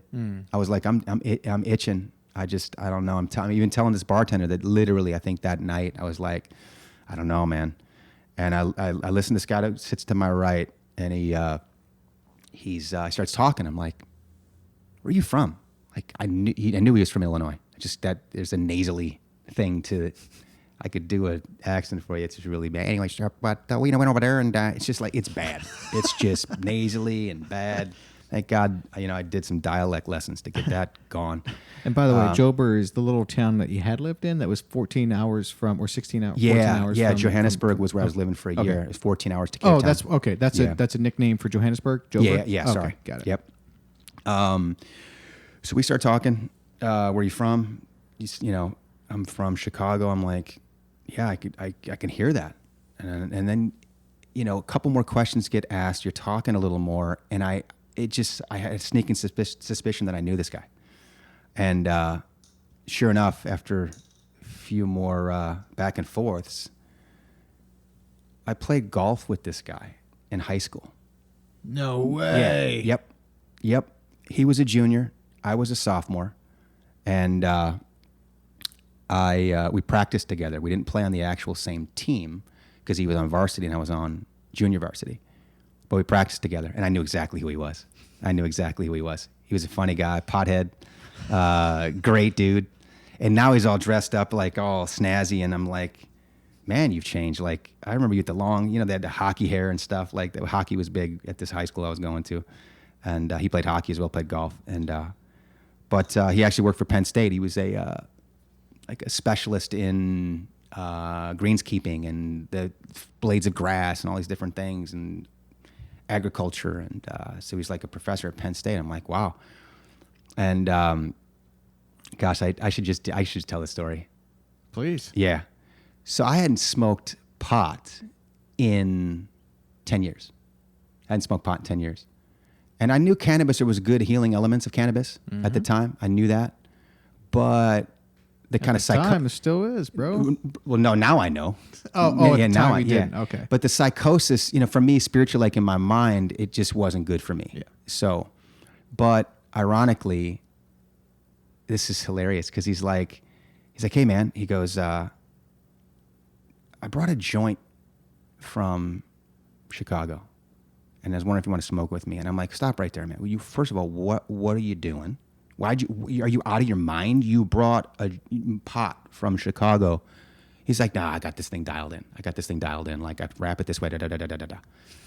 And I'm like, all right, I haven't smoked in 10 years. And like, I'm kind of going back and forth. It's this God, because once again, I don't want to offend.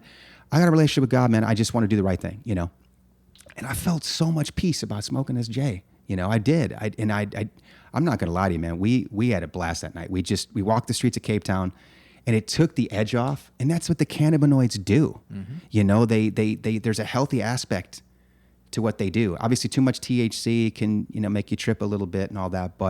And recently I've done a lot of studies on it. And I know and this can go into, if we ever want to talk about history, I've studied that stuff too, about the pharmaceutical industry and all that as well. Well, we need to have another podcast to talk all about that. Okay. History of pharmaceuticals, cannabis, the whole nine. I'd be down for that. Great. Would love that because it's crucial right now. Yeah. In this time where we're living as the world, not just, whether you're seeking God or not, it's at our doorstep. Totally this agree. Whole thing. Yep. So I'll digress from that, but I smoked that night, and it settled me. It really did. And then it got me doing some research, like I said, on marijuana, on cannabis, and all that stuff. Got me really doing research because that prompted the research. It really did because I felt a go ahead from God at the time, and it's never, it hasn't grabbed a hold of my life. I don't use it as an excuse where I've got now all these bongs and, I'm doing all that stuff. But it had me do the serious research on it. And then, like I said, that goes into the history we're talking about, I think the 60s when it was actually even prescribed. Yeah. Well, and not to digress too much on this, but I'm reading a book on it right now. I think it's called The Cannabis Manifesto by Steve D'Angelo. Highly recommend it. It's a fascinating book. Wow. And because I'm interested in as it's becoming legal in states. Yeah. Why is that? What's happening in those states? Yeah. Is this a problem? Yeah. Is this plant not as dangerous as we were led to believe? Right. All of the above I'm interested in.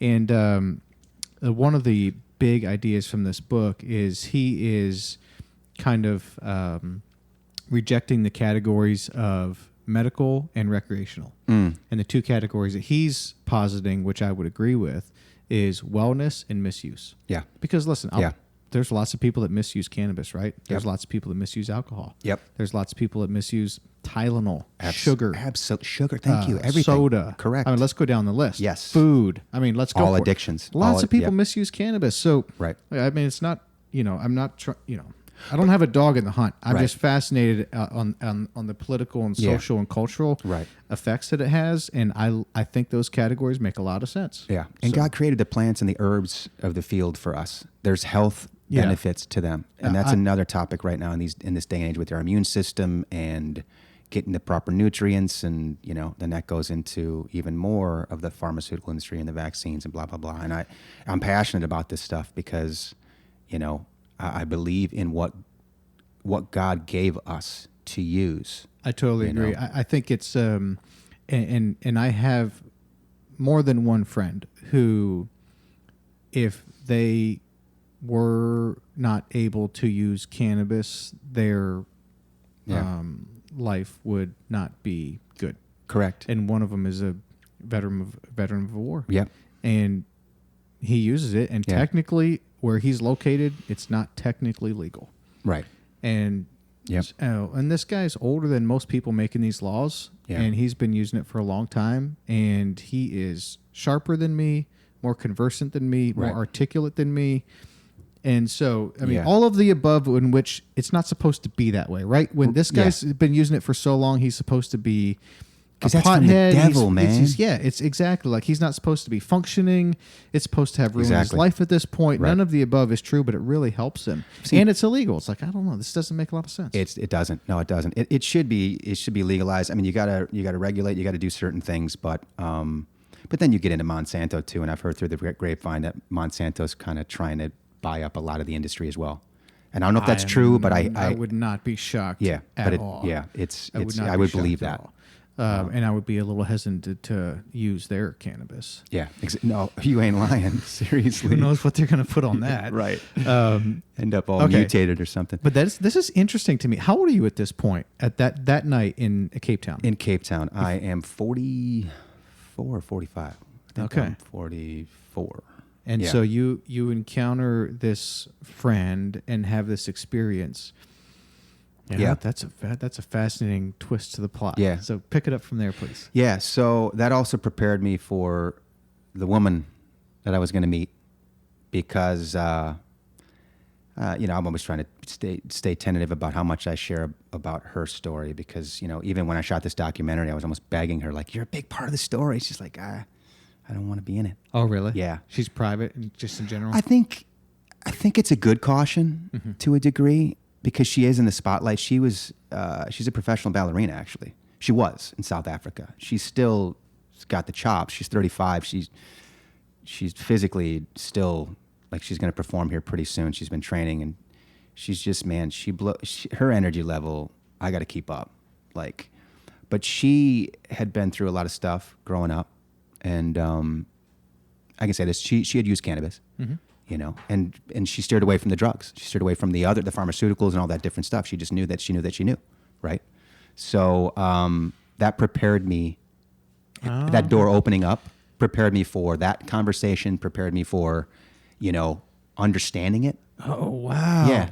Without that experience, you may have met her, which She's said that I don't even know if I would have, gave you a second look or not saying, I mean, I don't know how exactly, I forget how she said it, but she said, I don't think it would have worked. wow. She did say that to and me. you might have met her and be like, well, this is crazy. You can't be doing this stuff. And you would I might have been all religious about it. Right. I might have been all judgmental about it too. Dude, this You know? is crazy. Yeah, yeah. So it's really wild, man. Like I think your intent is to be pure, like to live authentically and pure. And all I just wanted to ever do is represent Jesus authentically. Like seriously, if I say I trust him and believe in him, and my story is that he's still alive, his spirit is still alive, and it lives in me, then that should show. That should show. And it's not like it's like this Superman thing where, oh wow, like look at this guy, because it's not about me. It's really about displaying truthfully his glory, because I can't take credit for all these things. I just prayed at times and I was like, God, I know I'm here for a reason. Like, why am I here? And then there you go. It's right in front of you. Keep walking by faith, son. Keep going. Yeah. So so it's cool. I'm glad I can tell that story too, because eventually you're gonna have to talk about everything, Yeah. right? You can't hide. Why would you hide if you know something? And then you studying the scriptures, and there's some discrepancies on verses that say a certain word, but you got to dig into the Hebrew word. You got to dig into what it really says, what it really means. And, from my research, I personally think that even some of the oils, the anointing oils, had cannabis in it. Oh, that's I fascinating. can't say that I really, I'm not, it's kind of an opinion right now. I've done enough research where it leads me to believe that, but it wouldn't surprise me. Yeah. I mean, it wouldn't shock me either. Yeah. I'm already looking forward to the next podcast. We can dig into that. That's in cool. particular. Yes. And I'm dying to hear how you met your wife. Okay. So, talking to my mom one day, she's like, look for a place out there for us. I want to invest in something, and I know that, you can pretty much, it's about half off in South Africa comparatively with the dollar. It's 15 to 1, 15 Rand to $1, but how that relates to living is about half. So every time, any property you buy, and this is general, any property you buy, anytime, you go out to eat, your living costs and all that stuff is about half. So, like, Mom, what type of number are we talking here? Probably about 110 grand or something like that, somewhere in there. You get a pretty nice little spot in South Africa for 110 grand in US dollars. South Africa or Cape Town? In Cape Town. In Cape Town as well. Absolutely. You can get a nice house that you own in Cape Town for 110 grand? Well, at least a super nice apartment. Like, sure. Absolutely. Like, for instance, the building that we lived in, I thought was a great investment. Ironically, I came to find out so did my wife. That's why she bought that flat. She was previously married to like a high school sweetheart situation. And they were recently divorced a couple years prior. So she got the flat out of the divorce. But it was her doing. She saw the investment opportunity with that property because it literally used to be a crack den. No joke. Dude, this apartment complex was on Long Street. And Long Street is like the Cape Town Mardi Gras. So it's party central. A lot of underage drinking and this and that. So it's this one strip, and that's where this apartment complex was. So it used to be real shady. And then it kind of, the tourism and all this different stuff kind of changed it. And it's still cool though, because it's got that African culture, but you see some shady stuff on that street. That's what I was telling you about before. I had some couple encounters with some interesting characters. I used to walk to the gym. So, but anyways, so at the time that I was kind of figuring out, okay, yeah, Mom, I think this apartment complex here, these set of flats, this would be a good investment. So I went and talked to the guy who ran the building. Turns out he was Christian, super cool guy. He actually got the job about 2 years prior, and he knew that place when it was what it was. So he used to tell me stories, and so I went to him and I said, "Hey, man, I know there's a lot of units in this building that are getting refurbished, redone." I said, "Do you mind if I take a look at a few? Because I think my mom wants to invest in one." So, excuse me. And so we get to talking, and he's like, "Okay, show me a couple." And he's like, "Okay, this other flat in the 7th floor is probably one of the nicer ones, and it's owned by this girl, but you're gonna have a real hard time getting a hold of her. She's super busy, man. Like, this is my wife now. Obviously, she's a busy girl. She's go. He's like, good luck. He's like, she owned another flat. Well, just that one. The one. Okay. Yeah. But he thought or knew that she might be interested in selling her flat? I forgot to tell. That's a key element to the story. So at the very time that we were interested in maybe investing, my mom, right? And she was interested in selling. She had the idea to sell. So at that time. So he introduces us. I called her, and she actually picked up right away. And so I went up there, met her, and she said she felt God's presence more than I did. I definitely felt God's presence, but she said as soon as I walked in and we started talking, she just was like, whew. She's like, whoa. Like, it was a powerful conversation because, we just intersected. Hello, we intersected. Like, it was like we were supposed to meet, so it was just powerful, overwhelming.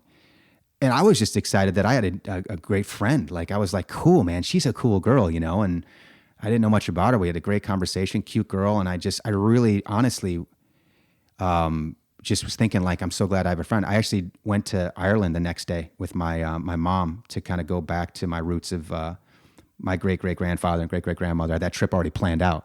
So I went with the next day. The next day. So I Ireland. met Elzan that day, and I was flying out to Ireland the next day. And so, like, all of a sudden, I'm like, when I come back, Wow. I'm like, I get to hang out with her. It's going to be cool. Yeah. And we realized right away that the number that she had in mind to sell it wasn't even close. We were so far off. Like, Okay. it was like 170 grand. And I'm like, Yeah, I'm thinking we're like 110. So we like almost laughed about it, and we just talked about everything else other than. Oh, wow. And how Yeah. many days or weeks after you met your Chicago friend was this encounter? This was about a week later. Oh, okay. So Yeah. pretty soon. Yeah. Okay. So it was it's a big deal in many levels, right? Because I was getting really antsy about leaving, and so it settled me. It kept me there. You know what I mean? That's a miracle, man. You know what I mean? A guy sitting that flies from across the world. You play golf with in high school, That is a miracle. right? Like it's insane. It's just like wow. Like I've told this story in the lift, car, and I'm sure people are probably like, this guy's smoking crack or something. Like, what stories are you telling? It's just this is my life, man. But I've had so many experiences though too, because they're mountaintop experiences like the stories I'm telling you. But I've had a lot of trials. This marriage, for instance, and my wife could attest to it. I don't know how we stayed together, honestly, man. She's a fire plug. I don't back down. I'm not one of those guys. Yes, dear. I'm not that guy. That's why it took me 45 years to get married. And I tell you what, man, I had to look in the closet, and during these 4 years and be like, what's lurking in there? Because, you get upset real quick, and it's just nothing can prepare you for living with somebody and wanting it to work, and you can't communicate. You're like, so, it was fairy tale-esque to start off with, but we had to grind, man. Like where we're at now it's truly, I can't even imagine not sticking it out, Mm-hmm. Yeah. So, so we had something to look forward to after my Ireland trip, and came back, and then we started hanging out, and then no joke, God just cleaned her schedule. She ended up, I won't tell those stories to throw her under the bus, but she had a situation with her where she was working, and but God kind of cleaned her schedule out, and we just started hanging out every single day. And about 2 weeks later, I'm in my kitchen, and I'm like, wow, I really like this girl. Like it really does. I'm like, I love hanging out with her. And there was something deeper though than just, an attraction. There was something else, obviously. So, yeah. Did you ask her on a date at some point? She will definitely tell this story. I was so unromantic in the beginning stages because I was there, in my mind, I'm there on a mission trip. I'm there on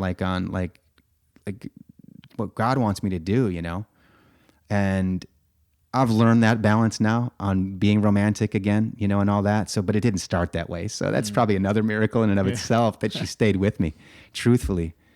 So we kind of just started hanging out, and we kind of did the date thing, but it was more of it was a friend date thing. And then, I think when it got serious, it was like, it just kind of happened, met her family. And then you just start to realize like, whoa, yeah, this is serious, and then, you start talking marriage, you start talking about it. And, yeah, it's just crazy. It's crazy how, even in your boneheaded kind of, God just works it out. It's like keeps you together. Mm-hmm. So yeah. How soon were you talking marriage after you met her? about 3 months later. Oh yeah. Yeah. Oh, I wow. knew it was going to be quick for me though. Okay. I did. Yeah. Because I had been through a couple situations in the States where, could have got married. And so I'd been through a lot of those conversations, and I kind of also too, I really felt it was important for myself, to write that list out of stuff that you'd love and you don't love about women, characteristics, all this different stuff. So I kind of, I knew what my 1, 2, and 3 list was, and she fit those. So I knew it would be quick. I knew I would know quickly. And then, once again, I just knew that God was going to confirm it and be like, yeah, you're on the right track here. Mm-hmm. So When did you guys get married? November 11th. So we got 11/11 as our anniversary. November 11th of 2015. Is it 15 or 16? Oh, I better get that right. Just now. It's 2016. Okay. Yep, 2016. So 4 years this November. Yeah, And you just had an anniversary because we're sitting here on December the 10th, I think. correct. We did. Yeah. Yep. November the 11th, 2016, you guys get married. And then, and by the way, I mean, if she's the woman I saw on your Facebook page, you sent me a link to your Facebook. Yes. She's beautiful. She's gorgeous, man. Yeah. Is she a native South African? Yeah, she's it's the language is Afrikaans. It's a culture. It's during apartheid, obviously prior to apartheid, but you're dealing. So I grew up in the South Side of Chicago, man. Like that's what we connected with too. I dealt with, growing up on the other side of the civil rights movement. She grew up on the other side of apartheid. So we shared a lot of similarities in that. I didn't buy into, the racism nonsense. I didn't buy into the perpetuating, to your kids and then their kids and their kids, this racism nonsense. I bucked it with my grandfather. Like I went kind of face to face with him. Like, I don't agree with all this stuff, played sports and just, I just 50-50 in grade school and high school, half black, half white. Like these are my friends. And, serious segregation though, where I grew up on the South Side of Chicago, which is sad. And so she, in the arts and all that stuff too, she was the same type of way. So, but the Afrikaans culture, what I'm getting at is that, it's pretty much predominantly white. It's almost all white. So it's this, I want to say it's Dutch influence, or is it Germanic influence?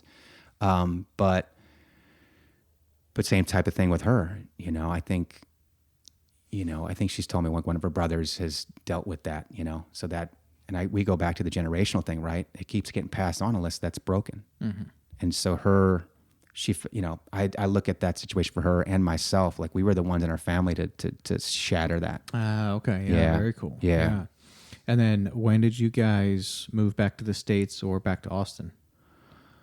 Or I guess not back to Austin, right? Yeah, no. At this point, you haven't lived in Austin. No, we haven't. Exactly. Okay, so how'd you guys wind up Yeah, here? I know, right? You're like, what's the next crazy story? Well, I lived in San Diego for 16 years, 15 years prior to me leaving to go to South Africa. And so thinking about, I had a job opportunity to come back to San Diego or Chicago. It was one of the two. And I kind of weighed those out. So that's another part of the story too. When we were in Cape Town and we just got married, we're trying to figure out where do we want to be. We tried it. We got married there. That's a whole long story too, as far as the visa situation. But I think God did work that out through some trials and like missteps and this and that, where we ended up legally being married here in the States. But we knew we wanted to be here because it's hard to make a living in South Africa. I mean, she was a top-notch ballerina doing the lead roles and living month to month. So the arts is not, you're not compensated for your level of artistic ability there. And obviously Cape Town, though, I mean, Cape Town is an international city, right? I know. She is a lead ballerina in Cape Town. Yeah. So she's good. Let's just be honest. She's phenomenal, man. No, she's really good, and she's really good. But she worked her butt off too. She maximized her talents. She's a hard worker, and now she's gifted choreographically. Choreographically, that's not a word. It might be. Choreography, it might be. Hey. Yeah. I threw a little flea good. on the back, and that sounded legit there. Yeah, so we had to choreograph "Flee the Country." No, but she's gifted. She loves the industry, and she loves what's pure about the artistic side of it, and not the backstabbing side. Because that's a big deal in there with that industry, ballet and. So she's thrived since she's been here, so that was the thing too. Okay, we want to come here. We want to establish ourselves back in the States. And I actually landed a job in San Diego teaching film to young adults with autism, which was a cool connection that came about. And I was either going to be that, or I was going to go work with some inner city youth through this nonprofit organization in Chicago. And I was like, okay, I can't put Elzan through the cold. She's never been through those winters, and I can't put her through my dysfunctional family. Love them to death, but I'd rather build my marriage correctly, spend the first 2 years a tad isolated, from a lot of that stuff. Yeah. So I chose San Diego, and plus, the climate's very similar to Cape Town. It's got, it's a good, landing spot for her. So then she finally arrives. We were apart for a year. So we did the. You moved here first. Yeah, I moved here for work, moved? and then we had done a misstep on the getting married there, and we were told that I didn't need to be there for the final interview. Multiple sources told us that, and then when she showed up, maybe she just got the wrong guy, because it is a bit of the wild, wild west there. There's not consistencies. Maybe she just got the wrong guy. It's like, no, he needs to be here. And she's like, no, we've got this verified, and so we had to go back to the drawing board, and and did the fiance visa situation. Started in the States. It was a rough time for me, man. It was like 2 jobs trying to do that whole visa thing, and then I got to show up. Looking after 30 young adults with autism, man, I was losing sleep. I think I was aging like 3 days to every day. Felt like, and not sleep, and that's why I don't like. Literally, it's a miracle we stayed together during that time. But we got through it, man. That was a tough year. We were apart for a year, and then when she finally, got out here, that was like I had worked hard to leave that job teaching the young adults with autism to set up a production company, like to get money in to now do that, and worked my contacts and did everything. And so I had a deal in place that fell through. That was a big blow. When she got there, I set up the bank account. It literally was going to happen. The guy was committed. It was through solid contacts. This guy had invested in films so many times. It seemed legit. And then he backed out. And that happens all the time. I understand that. But it was a devastating blow. And so then now it's back to the grind, man. Like, what am I going to do? I couldn't do the looking after the autistic anymore. I was so, that organization, we didn't see eye to eye. They were having us do so much. I'm like, I'm not trained for some of these things. Like, we're already trying to herd cats as it is by keeping them on set and teach them, and they're amazing. I love these guys, but you're running us ragged here. And so now I'm like, I don't know what I'm gonna do. So I started working some sales jobs, man, like just trying to sell insurance, life insurance, and worked in logistics for trucking, for freight, hating it, but I was able to work out of my home and sucked at it. Well, I think I got decent at the logistics thing, but that is a cutthroat business. Yeah. Very cutthroat business. I mean, I think I had a couple of times where they took my load, I always call them loads, and you get your shipment, and then they went and picked up other shipments, and then they lie to you and saying, oh, we got a flat tire, we got this, we got that. There's $30,000 on the line, Oh, wow. And so I'm dealing with all that, and and she sees I'm just miserable. So that's where we come into working for Lyft. It's been an incredible blessing, and that's why I'm sitting here, man. Exactly. Yeah. But how and when did you get from San Diego to Austin? Yeah, that was the question, right? So when the pandemic hit, the pandemic hit. I always had a sneaking suspicion I'd have to leave California. I've done my research on California and the governance and all of those things, and I don't consider myself far left or far right. I've got certain things that you could say he's liberal in those areas. But I would say in general, I'm more conservative, but I'm not far left or far right. And I stay away. I'd rather talk about like real issues, communicate with somebody, keep dialogue going. And that's what we were talking about before too, is that we're losing that right now, and we got to get it back. We get that dialogue back. We have to. And it only comes through proper listening, understanding where someone's coming from, and then, understanding how did we get to this position? Because I call it now politics. Too much people are in the now politics because of the Twitter and all this different stuff. No, we got a history here in our country that unless you know that, you're not going to really know what's going on. So I'll pull back from that. But so when the pandemic hit, we're in San Diego, and because I've studied the Bible so much, I go right to the Word. And I'm like, where are we at? Because this is global. This is a big deal, and this is unprecedented. So where are we at? I started praying, and I was quick to not jump out there because I know like there's a lot of YouTube prophets out there. There's a lot of different things, and I'm not discounting them because even the Word tells us don't discount prophecy. Don't test it, So, but a lot was going on at that time. It was, and I believe it's God shaking the earth, frankly, or allowing it to be shaken, however you want to look at that. But so I was like, my wife and I were like, okay, let's just really dig in here. And then, we took a hit just like everybody else. The first, I think month was very lean. And we're like, okay, what's going to happen? We're going to get through it, though. We're going to get through it. We had a great apartment manager. Oh, she's amazing. So she hooked us up with just, paying $1,000 a month for a little bit. And now I'm paying her back. And so, but then it was really cool was when we kind of thought about like, maybe we're supposed to leave California. A lot of Lyft drivers fell off, and I started just raking, dude. I was making like $35 an hour, with bonuses and this and that. I'm like, wow, like Thank you, Jesus here. This is amazing. And so, and then she started getting privates through Zoom. And I think she was able to go back in the studio a little bit too. So it started to, and she started making really good money. So we were able to put some dough away, and it really buffered, it helped us to be able to move here. And so that I got confirmation too about Austin. Like, I'd never been here. I'd heard so many things about it. Texas was always a place I thought, if there's going to be one state left standing, it's going to be Texas. That is true. So knew enough to know, like, that's going to be a good place if the apocalypse hits. Yep. So that was, that went into it.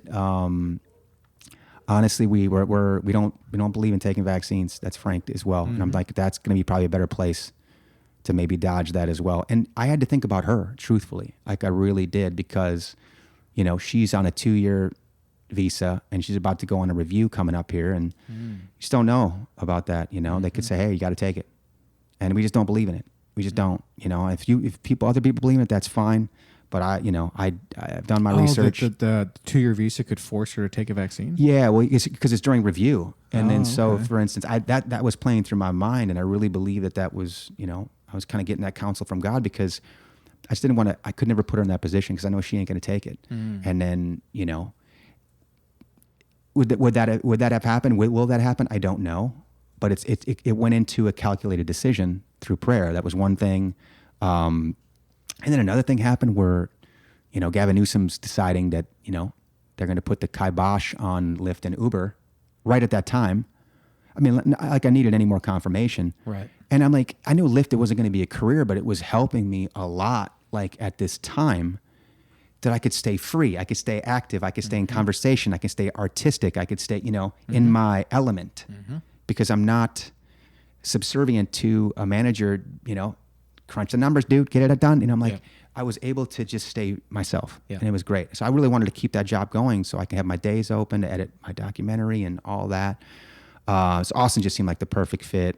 And then it seemed like every time I was thinking about it, pick up somebody from the airport in San Diego, and it's like, where are you flying in from? Austin. I'm like, of course you Really? are. Oh yeah, it happened quite a few times. I mean, not exactly like that exact scenario, Sure. but some confirmations. For sure. Yep. And now it's really coming to fruition that I just know that I know that this is where we're supposed to be. Yeah. It's exciting. Yeah. Well, thank you for sharing that, man. Yeah. I'm glad Andrew and Jonathan met you, and I'm glad you I'm came glad over. I met you guys too. Yeah. Yeah. And so you're here in Austin, and you're doing Lyft, and are you working on the documentary? And so you mentioned you might start a podcast, or have been thinking about that. Yeah, we. So what was cool was Elzan needed a studio because of now she's doing privates, right? So she needed a studio to be able to do ballet from, and so when we knew we needed a 2-bedroom minimally, we're looking at homes here in Austin, maybe a 3-bedroom, and looking at Round Rock, looking at different places, and I just had a sensation, like, out of all the realtors that we worked with or whatever, that we just needed to come here, Airbnb it for a while and figure it out. And then we landed this really good deal in an apartment that's really centrally located. So when I hop on the road, like, I can make money right nice. away. Yeah. Yeah. Yep. So it's off Mopac. Yep. And like 3 miles from the city. So it's a perfect spot. And then sure enough, we get this extra bedroom.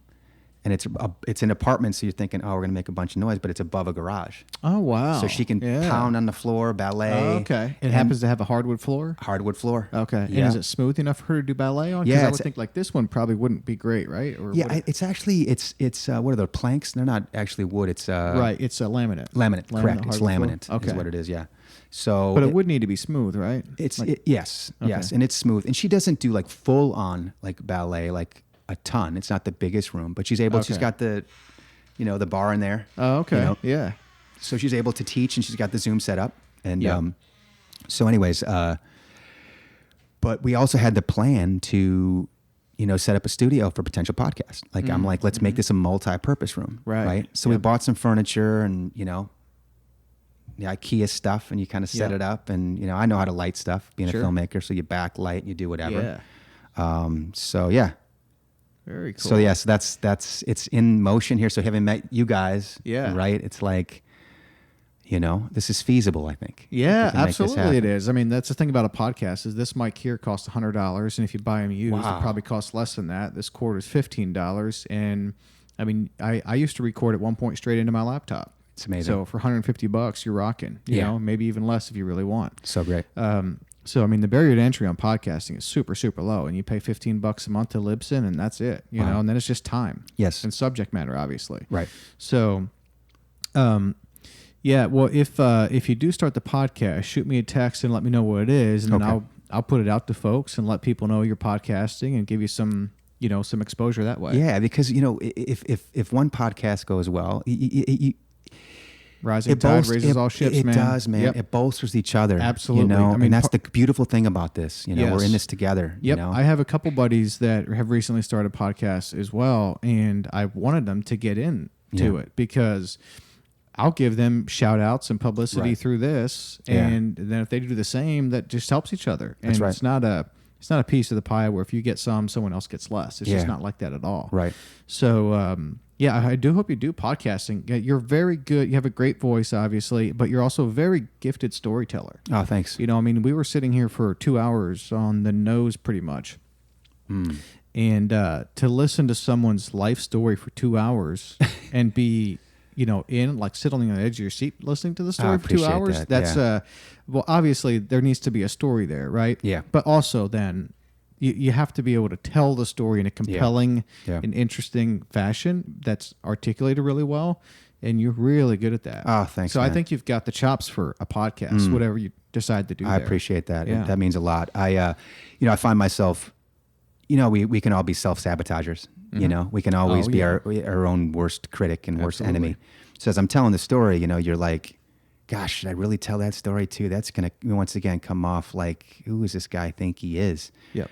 But then once again, you go, man, it's not about, you can't worry about what people think. You can never Absolutely. do that. You just Yeah. got to be authentic and real and it's your story. Yeah. You know? Yep. And I totally agree. And Yeah. I personally, I mean, maybe there's some personal preferences here, but I personally really like when someone shares the true story. It's not like, I am under no illusions that you've told us every little detail about everything that's happened in your life. That Right. would be insane. We don't have the time for that. And plus, it wouldn't Yeah. all be appropriate, right? Right.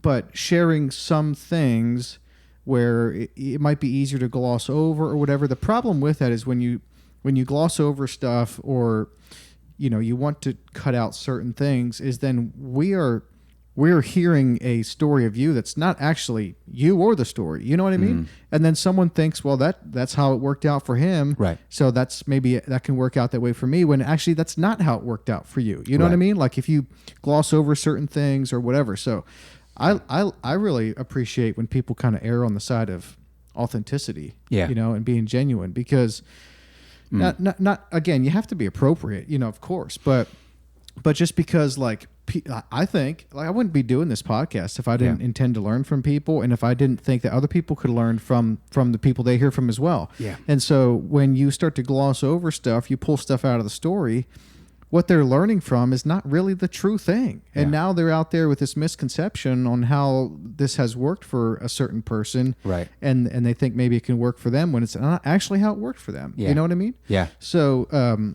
that's why I really appreciate honesty and people being genuine to Yeah. kind of their experiences, because I think that's helpful. Whether we like it or not, I really believe every one of us is an artist. Life is art. Ultimately, you're constantly creating. You're constantly like, what's my part to play in all this? Right. I've only written one poem in my life, and it has everything to do with that. Like, it's about that part that you play in the world. And, I just got done watching, finally watched this, which, my friends go, how in the heck did you not watch this yet? Because being such a Michael Jordan fan, being from Chicago, that the last Dance. Yeah. Yeah. And I finally waited, and it's a good time too, because my wife wouldn't have been into it. Yep. So she's away for a couple of weeks. It was the Yep. kind of the perfect time, and I can really sink my teeth into it and enjoy it from being there, grinding it out with him when Rick Mahorn was punching Jordan in the face, going to the hole, and all that stuff. But one of the things stuck out to me, and I didn't know if I was going to tell this, but in the last 3 days I watched every episode, Nice. and they said about Michael, they said the one thing about him is he was always present. Yes, he was the most talented. Yes, he worked the hardest. But when you watch that thing, you go, how did he deal with the media like that? As soon as he leaves the room, he's got cameras in his face. He's getting asked questions non-stop because he just stayed in the moment. He's, you know, even like when he was asked about, do you worry about missing a shot or whatever? Why would I ever worry about a shot I haven't taken? Like, it's the moment, right? So I don't know. It really spoke to me, and it's like, I think we all need to work on that, you know, as far as just being in the moment and living authentically in the moment. Totally agree. No matter what happens, you know? Yep. So. Yep, totally agree. Well, man, I think it was the Lord directing your path, meeting Andrew and Jonathan, and then them saying, "Hey, here's this man that could be on the podcast. He was driving Lyft." I'm like, probably not, but yeah, send have him send you an email, because it's like, well, the way this works is like, if put a few barriers to entry, right? Because like, well, if we ask for you to send an email, then maybe you won't, and that's probably the answer. Right. But then you sent the email, and then I read it again, and then I looked at your trailer for your film, and that trailer was a really good trailer. And we did get blessed with that, man. It was a good one. Yeah, it really was. Yeah. And then, I mean, it just felt like, this guy needs to be on. Like, something felt right about it, and now I can see why, man. I'm so glad you were on. I'm so glad you shared your story. Keep following God. Stay close to Him. Yeah. Keep loving on people and being your genuine, kind of authentic, honest self, man. Comes down to that, right? Love God, love your neighbor, and simplicity ultimately, you know? Yes, so. yes. Yep. Cool. Jason Fields. Kent. Thank you, my man. It's so great to meet you guys, man. man. Good to meet you, brother. Yeah.